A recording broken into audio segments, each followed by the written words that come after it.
Hello friend, welcome to my channel geography institute. আমি সাগরিকা। আজ তোমাদের জন্য আবার নিয়ে চলে এসেছি সেকেন্ড সেমিস্টারে হিউম্যান জিওগ্রাফির নেক্সট টপিক নিয়ে। আমরা অলরেডি একটা ক্লাস করে ফেলেছি নেচার নিয়ে, what is the nature of human geography.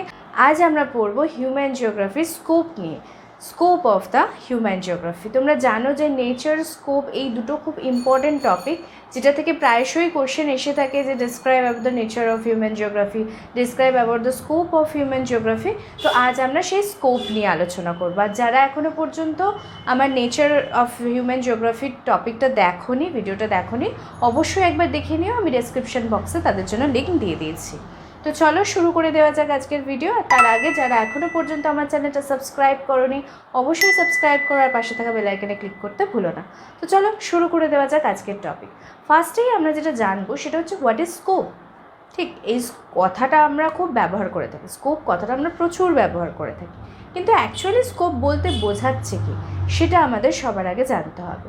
Scope মানে হচ্ছে সুযোগ, বা যেটার মাধ্যমে আমরা সেই জিনিসটা বা কোনো কিছু সম্পর্কে জানার একটা সুযোগ পাই বা একটা অপরচুনিটি পাই, যাকে বলা চলে। তো সেই সুযোগগুলো নিয়ে আজ আমরা আলোচনা করব। কেন আমরা হিউম্যান জিওগ্রাফি পড়ছি, সেইগুলো পড়ার কী কী সুযোগ রয়েছে আমাদের কাছে, বা সেই টপিকটা নিয়ে পড়লে আমাদের কাছে কী কী রুট ওপেন হবে, সেটাই হচ্ছে হিউম্যান জিওগ্রাফি স্কোপ। ওকে, তাহলে স্কোপ কী সেটা বোঝাতে পারলাম। এবার এই স্কোপগুলো আমরা আইডেন্টিফাই করব কি করে, বা কী কী স্কোপ আমরা দেখতে পাচ্ছি এই হিউম্যান জিওগ্রাফির মধ্যে দিয়ে, কী কী টপিক আমরা ইন্ডিভিজুয়ালি ডিসকাস করতে পারছি হিউম্যান জিওগ্রাফির মধ্যে দিয়ে।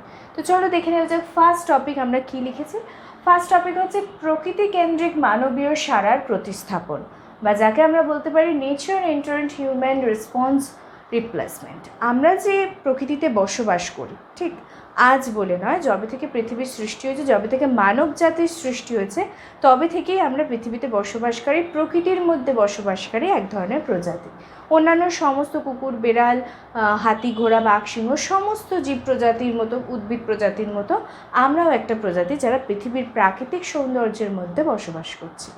আমাদের প্রতিনিয়ত প্রতিদিন প্রকৃতির সাথে অ্যাডজাস্ট করে চলতে হচ্ছে, এবং এই যে অভিযোজন বা এই যে মিথস্ক্রিয়া, সেটা আমরা কিসের মধ্যে রিপ্রেজেন্ট করি না, হিউম্যান জিওগ্রাফির মধ্যে দিয়ে। হ্যাঁ, হিউম্যান জিওগ্রাফি হচ্ছে মানুষের যেমন কার্যকারিতা, গুণাবলী, আচার আচরণ, ব্যবহার সমস্ত কিছুকে রিপ্রেজেন্ট করে, তার পাশাপাশি হিউম্যান জিওগ্রাফি কী করে, নেচার বা প্রকৃতি হিসাবে মানুষ, বা প্রকৃতির বন্ধু হিসেবে মানুষ, বা প্রকৃতির মধ্যে থাকা উপাদান হিসেবে মানুষ কিভাবে কাজ করছে এবং তার প্রতিনিয়ত আপগ্রেডিং কী করে হচ্ছে, সেই সমস্ত কিছু আমাদেরকে জানায় হিউম্যান জিওগ্রাফি জানায়। খুব সহজভাবে বলতে গেলে দেখো না, আমরা হিউম্যান জিওগ্রাফির মধ্যে দিয়ে কী কী পড়তে পারি। মানুষ কোথায় শিল্পকর্ম করছে, মানুষ কোথায় বন জঙ্গলকে আরও বেশি করে বাড়াতে সাহায্য করছে, এই যেমন ধরো কৃষি বনসৃজন হচ্ছে, সামাজিক বনসৃজন হচ্ছে, এই যে প্রসেসগুলো, এগুলো কি অ্যাকচুয়ালি তো মানুষ নেচারেরই অংশ, এবং সেই নেচারের মধ্যে থেকেই নেচারকে ডেভেলপ করার চেষ্টা করছে। এই যে প্রসেসগুলো, মানুষের যে এই কার্যকারিতাগুলো, বা মানুষ প্রকৃতিকে নিজের মতো করে যে কাজে লাগাচ্ছে, এই পুরো টপিকটা বোঝানো হচ্ছে ফার্স্ট পয়েন্টের মধ্যে। ওকে, এবার নেক্সট পয়েন্টে দেখো কি বলছে, সমগ্র মানব জাতির অধ্যয়ন। দেখো, আমরা হিউম্যান জিওগ্রাফি পড়ছি মানে কি, শুধু যে মানুষ কলকারখানা বানাচ্ছে, মানুষ রাস্তাঘাট বানাচ্ছে, মানুষ এখান দিয়ে বন জঙ্গলের মধ্যে দিয়ে ট্রেন চালাচ্ছে, না, শুধু তাই নয়। হিউম্যান জিওগ্রাফির একটা ব্রড বা বলতে পারো সবচেয়ে কোর অঞ্চল হচ্ছে হিউম্যান, যাকে নিয়ে আমরা পড়াশোনাটা করি এখানে।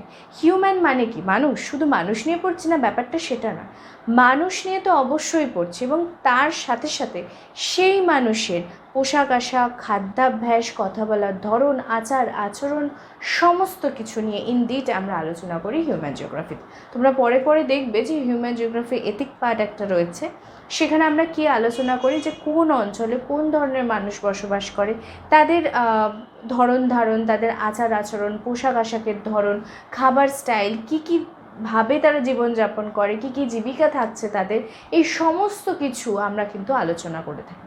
তাহলে হিউম্যান জিওগ্রাফির মধ্যে দিয়ে আমরা শুধু মানুষ নয়, মানুষের পাশাপাশি তার আচার আচরণ, খাদ্যাভ্যাস, তোমার পোশাক পরিচ্ছদের অভ্যাস সমস্ত কিছু নিয়ে আলোচনা করি। তাই মেন পার্ট বা বলতে পারো study of entire human race সম্পর্কে কিন্তু আমরা আলোচনা করে থাকি কোথায়, হিউম্যান জিওগ্রাফির মধ্যে দিয়ে। তো এটা একটা টপিক, তার মানে কি এই টপিকগুলোর মধ্যে দিয়ে কি আমার কাছে এক একটা দিক খুলে যাচ্ছে, এক একটা স্কোপ খুলে যাচ্ছে, সেই জন্য এটা scope of human geography. Okay, next দেখো নাম্বার থার্ড, কি বলছে? উদারনৈতিক চিন্তাধারা। উদারনৈতিক চিন্তাধারা মানে লিবারাল, আমরা সবাই জানি liberal thought. What is liberal thought? একটা উদারনৈতিক চিন্তাধারা বলতে ঠিক কী বোঝাতে পারে? দেখো, মানুষ যত দিন যাচ্ছে উন্নতি করছে, তাদের নতুন নতুন সৃষ্টি হচ্ছে, তারা বৈজ্ঞানিক দিক থেকে উন্নত হচ্ছে, তারা এডুকেশনাল দিক থেকে উন্নত হচ্ছে এবং তারা বুদ্ধির দিক থেকেও উন্নত লাভ করছে। তো এই পুরো প্রসেসটার মাঝে কোথাও না কোথাও প্রকৃতির একটা অবদান রয়েছে। আর যদি প্রকৃতিই না থাকতো আমাদের সৃষ্টির কোনো অস্তিত্বই থাকতো না, তাই না? আমরা যে প্রকৃতির মধ্যে বড় হচ্ছি, যে প্রকৃতির থেকে আমরা আমাদের যাবতীয় জিনিসপত্র সংগ্রহ করছি, সেই প্রকৃতির পক্ষেও কিন্তু আমাদের উদারনৈতিক দৃষ্টিভঙ্গি রাখতে হবে, যেটা বর্তমান দিনে মানুষ প্রায় ভুলতে বসেছে। কি করে মানুষ? নিজের প্রয়োজনের স্বার্থে একটা বিশাল বড় বনকে কেটে উড়িয়ে দেয়। সেই সমস্ত প্রয়োজনীয় দ্রব্য সামগ্রী যা কিছু আমরা বন থেকে নিয়ে আসতে পারতাম, সমস্ত কিছু বিলুপ্ত হয়ে যায়। এক নিমেষে একটা বড় কারখানা বা একটা বড় ইন্ডাস্ট্রি হচ্ছে বলে পুরো জায়গাটার জমিটা আমরা নষ্ট করে দিচ্ছি। এই যে প্রসিডিওরগুলো, এর ফলে কে এফেক্টেড হচ্ছে? প্রকৃতি এফেক্টেড হচ্ছে। আর প্রকৃতি এফেক্টেড হলে আমরাও এফেক্টেড হব। তার মানে কি, যতটা খারাপ আমি প্রকৃতির করব, তার রিটার্নটি ঠিক ততটা খারাপ আমি নিজেও পাবো। তো সেই জন্য আমাদের একটা উদারনৈতিক বা লিবারাল থটস থাকা দরকার, যে আমি যদি আমার নিজের প্রয়োজনে বাড়ি বানাতে একটা জায়গার গাছ কেটে ফেলি, ঠিক সেই অ্যামাউন্টে বা তার থেকেও বেশি অ্যামাউন্টে গাছ আমি অন্য কোথাও লাগাবো। বা যে জমিতে আমি চাষ করা জমিতে কোনো প্রয়োজনে সেই জমিটাকে আমি ব্যবহার করছি বা খুঁড়ে ফেলছি বা পুকুর তৈরি করে ফেলছি, সেই রকম যাতে আর একটা জমির খণ্ড খুঁজে পাওয়া যায় এবং সেখানে যাতে গ্রোথ করা যায় সেটা আমাকে দেখতে হবে। অথবা অনুর্বর জমিতে আমাকে আমার প্রসিডিওরটা কমপ্লিট করতে হবে। কোনো জায়গার পুকুর বুঝিয়ে আমি সেখানে ল্যান্ডফর্ম বানাচ্ছি, সেই জায়গার যে ন্যাচারাল ভেজিটেশনটা ছিল বা ন্যাচারাল যে তোমার ইকোসিস্টেম ছিল সেটা নষ্ট হয়ে যাচ্ছে। তো আমাকে চেষ্টা করতে হবে সেই জায়গাটাকে বাঁচিয়ে পার্শ্ববর্তী অঞ্চলে আমার প্রয়োজনীয় জিনিসগুলো বানাতে। তাহলে কি, আমাকে একটা উদারনৈতিক মতবাদ পোষণ করতে হবে। শুধুমাত্র আমি নিজের প্রয়োজন বুঝে গেলাম, নিজের প্রয়োজনে সবটা কাজে দিয়ে করে গেলাম, এটা করলে কিন্তু হবে না। সেই জন্য বিভিন্ন সময় বিভিন্ন ব্যক্তিরা কিন্তু এই টপিকে কথাও বলছে এবং হান্টিংটনের একটা বইও আছে হিউম্যান জিওগ্রাফির ওপর। সেখানে তিনি বলেছেন যে মানুষের যেমন প্রকৃতির ওপর নির্ভরশীল, ঠিক তেমনই কিন্তু প্রকৃতিও মানুষের ওপর নির্ভরশীল। প্রকৃতির ওপর মানুষ ঠিক যতটা অত্যাচার করবে আজ বর্তমান দিনে দাঁড়িয়ে, পরবর্তী সময় কোনো না কোনো একটা টাইমে ভবিষ্যতে প্রকৃতি সেটা তোমাকে রিটার্ন করবে। তো সেই জন্য নিজেকে প্রিপেয়ার হতে হবে এবং উদারনৈতিক মতবাদের পোষণ করতে হবে। ওকে, এবার চলে যাই আমরা ফোর্থ পয়েন্টে, অর্থনৈতিক নির্দেশিকা। এটা তো তোমরা সব বুঝতেই পারছো, ইকোনমিক ইন্ডিকেটর। আমাদের প্রকৃতি হচ্ছে খনিজ সম্পদ তথা প্রাকৃতিক সম্পদের ভাণ্ডার, ঠিক? তো আমরা প্রকৃতি থেকে প্রতিনিয়ত কিছু না কিছু আহরণ করে চলেছি। ইভেন দেখো, আমি যেখানে দাঁড়িয়ে আছি সেখানেও আমার প্রকৃতিকে ডিপেন্ড করতে হচ্ছে। আমার মাটি প্রকৃতির তৈরি, আমি যে নিঃশ্বাস নিচ্ছি সেটাও প্রকৃতির। মানে আমি প্রতিটা ইন্ডিকেটরকে তোমাদের সামনে তুলে ধরার চেষ্টা করছি যে প্রতিটা ছোট ছোট জিনিস আমরা কিন্তু প্রকৃতি থেকেই পেয়ে থাকি। তো প্রকৃতি হচ্ছে আমাদের ইকোনমিক সোর্সেসের মেন ভিত্তি হচ্ছে প্রকৃতি, ঠিক? তো মানুষ কী করছে? সেই ইকোনমিক সোর্সকে কাজে লাগাচ্ছে, নিজের মতো করে ইউটিলাইজ করছে, প্রকৃতি থেকে কালেক্ট করছে, তারপর সেটাকে মডিফাই করে আমাদের প্রয়োজনীয় ব্যবহার করছে, ঠিক? তো সেই জন্য একটা অর্থনৈতিক কনসেপ্ট আমরা হিউম্যান জিওগ্রাফির মধ্যে দিয়ে জানতে পারি। তো এটা একটা গুরুত্বপূর্ণ স্কোপ, রাজনৈতিক হোক, সামাজিক হোক, অর্থনৈতিক হোক, সমস্ত দিকে কিন্তু আমরা হিউম্যান জিওগ্রাফির মধ্যে দিয়ে পড়ে থাকি এবং তার মধ্যে সবচেয়ে বেশি ইনভলভমেন্ট কার থাকে? নেচারের থাকে। নেক্সট দেখো নাম্বার 5 কী বলছে? স্থান ও পরিবেশ কেন্দ্রিক মানব প্রাসঙ্গিকতা, যাকে আমরা ইংরেজিতে কী বলবো? Human relevance centred on place and environment. খুব ভালো করে ব্যাপারটা বোঝো। একটা স্থান, একটা নির্দিষ্ট কোনো স্থান, প্রাকৃতিক স্থান, সেই স্থানের পরিবেশ সেই জায়গার মানুষকে এফেক্ট করবে অবভিয়াসলি না।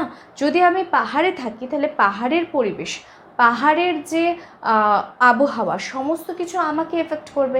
আমি সেই ধরনের পোশাক আশাক পরবো, সেই ধরনের খাওয়া দাওয়া করবো বা সেইভাবে জীবনযাপন করবো। আমার অর্থনৈতিক দিক, আমার সামাজিক দিক, আমার রাজনৈতিক দিক, সমস্ত কিছু ডেভেলপমেন্টের ওপর, সব কিছুর ওপরেই কিন্তু নির্ভর করবে কে? সেই প্রকৃতি বা পরিবেশ। তো সেই জন্য এই যে স্কোপটা আমাদের সামনে হিউম্যান জিওগ্রাফি খুলে দেয় যে কোন অঞ্চলে কী ধরনের মানুষ থাকবে এবং তার প্রকৃতিগত অ্যানালাইসিস কীরকম হবে, সেটা কিন্তু একটা বড় কনসেপ্ট। তো সেটা এখানে বলা যাচ্ছে, মানুষ কিন্তু প্রকৃতি কেন্দ্রিক এবং পরিবেশ কেন্দ্রিক। মানুষ কোনো একটা নির্দিষ্ট স্থানে থাকে এবং সেই স্থানকে ইউটিলাইজ করে, মানুষ কিন্তু নিজে থেকে স্থান বানায় না। তো সেক্ষেত্রে কিন্তু এখানেও আমরা একটা হিউম্যান জিওগ্রাফি থেকে একটা সোর্স পেলাম যে মানুষ কীভাবে ইউটিলাইজ করছে, কীভাবে নিজের জায়গাটাকে তৈরি করছে, সেটা কিন্তু আমরা জানতে পারছি কিসের মাধ্যমে, হিউম্যান জিওগ্রাফির মাধ্যমে। And the last of the list কী রয়েছে, সমাজ বিজ্ঞানের প্রতিষ্ঠা। এটা খুব কমন একটা কনসেপ্ট। সমাজ বিজ্ঞান মানে সোশ্যাল সায়েন্স মানে তার মধ্যে যাবতীয় সোশ্যালিস্টরা পড়ছে, মানে যাবতীয় সোশ্যালিক যত রকম কাজকর্ম রয়েছে সব কিছু। সেটা সামাজিক হতে পারে, অর্থনৈতিক হতে পারে, রাজনৈতিক হতে পারে, বিভিন্ন ধরনের সামাজিক কেন্দ্রিকতার দিকগুলো হতে পারে, সব কিছু আমরা কিন্তু এই হিউম্যান জিওগ্রাফির মধ্যে দিয়ে পড়ি। কারণ সমাজ কাকে নিয়ে তৈরি হয়, মানুষকে নিয়ে। তো মানুষ যদি না থাকে সমাজ হবে না। তো মানুষ নিয়ে পড়ছি মানে ডেফিনেটলি আমরা সমাজ নিয়ে পড়বো। তো এটা হচ্ছে কনসেপ্ট। কিসের কনসেপ্ট? স্কোপ অফ হিউম্যান জিওগ্রাফির কনসেপ্ট। এবার যেটা বলার সেটা হচ্ছে, দেখো স্কোপ অফ হিউম্যান জিওগ্রাফি হচ্ছে সাধারণভাবে 5 মার্কসে আসার একটা কোয়েশ্চেন। এবার তোমাদের যেহেতু 15 মার্কসের কোশ্চেন রয়েছে, সেক্ষেত্রে কিন্তু অনেকগুলো কমপ্লিকেশন লক্ষ্য করা যাচ্ছে, বা যদি মনে করে যেটাকে 7 নম্বরে দিতে পারে, 6 নম্বরে দিতে পারে, তার সাথে অন্যান্য কোশ্চেন অ্যাডেড থাকতে পারে। তোমরা এবারে কোশ্চেন পেপার দেখে বুঝতেই পেরেছো ফার্স্ট সেমিস্টারে যে কীভাবে এটাকে কোলাস্ট করে ওরা কোশ্চেন করছে। তো সেক্ষেত্রে কিন্তু এটা কিন্তু খুব ইম্পর্ট্যান্ট একটা টপিক, কারণ এগুলো হচ্ছে বেসিক। তুমি যে হিউম্যান জিওগ্রাফি পড়তে যাচ্ছ তার বেসটাই যদি তুমি না জানো তাহলে কী করে পড়বে, রাইট? তো হিউম্যান জিওগ্রাফির বেস হচ্ছে নেচার অ্যান্ড স্কোপ। নেচার আগের দিন আমরা করেছি, আজকে আমরা স্কোপ করলাম।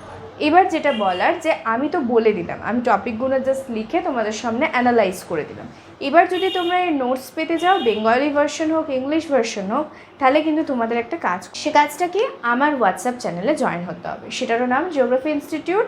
তোমাদের জন্য আমি ডেসক্রিপশন বক্সে লিঙ্ক দিয়ে দিচ্ছি, অবশ্যই ঝটপট করে জয়েন হয়ে যাও। আর তোমরা যদি ওখানে কমেন্ট করে আমাকে রিকোয়েস্ট করো এর পিডিএফটা দিয়ে দেওয়ার জন্য, মানে নোটস হিসেবে, তাহলে কিন্তু আমি ডেফিনেটলি সেখানে দেবো। আর সেই পিডিএফে একটা এক্সট্রা জিনিসও থাকবে, সেটা খুব ইম্পর্টেন্ট একটা কোয়েশ্চেন যেটা থাকে, মানে প্রায় পরীক্ষায় দিয়ে থাকে, সেটা হচ্ছে differentiation between nature and human geography. ঠিক আছে, প্রাকৃতিক ভূগোল এবং মানবীয় ভূগোলের মধ্যে যে বেসিক পার্থক্য, সেটারও একটা ছোট ক্লিপ আমি তার মধ্যে অ্যাড করে রেখেছি। যদি তোমরা আমাকে রিকোয়েস্ট করো, আমি ডেফিনেটলি সেটা তোমাদেরকে হোয়াটসঅ্যাপ চ্যানেলের মধ্যে প্রোভাইড করে দেবো। তো চলো আজকে এই পর্যন্তই। আশা করছি তোমরা নেচার অফ হিউম্যান জিওগ্রাফির মতো এটাও বুঝতে পেরেছো, স্কোপ অফ হিউম্যান জিওগ্রাফি। কোনো ডাউটস থেকে থাকলে অবশ্যই আমাকে কমেন্ট করে জানিও। আর যদি ভিডিওটা ভালো লাগে, লাইক, শেয়ার, কমেন্ট করতে ভুলো না। তো আজ এই পর্যন্তই। নেক্সট ভিডিওতে আমরা আবার নেক্সট হিউম্যান জিওগ্রাফির ওপর নেক্সট যে টপিক আছে, অ্যাপ্রোচেস আছে, অনেক রকমের স্কুল অফ থটস আছে, কিছু তার থটসের পার্টও আমরা পড়বো এখানে। তো সেগুলো নিয়ে নেক্সট ভিডিওতে আলোচনা করছি। তো আজ এই পর্যন্তই। পরবর্তী ভিডিওটা আবার তোমাদের সাথে দেখা হচ্ছে। সবাই ভালো থেকো, বাই।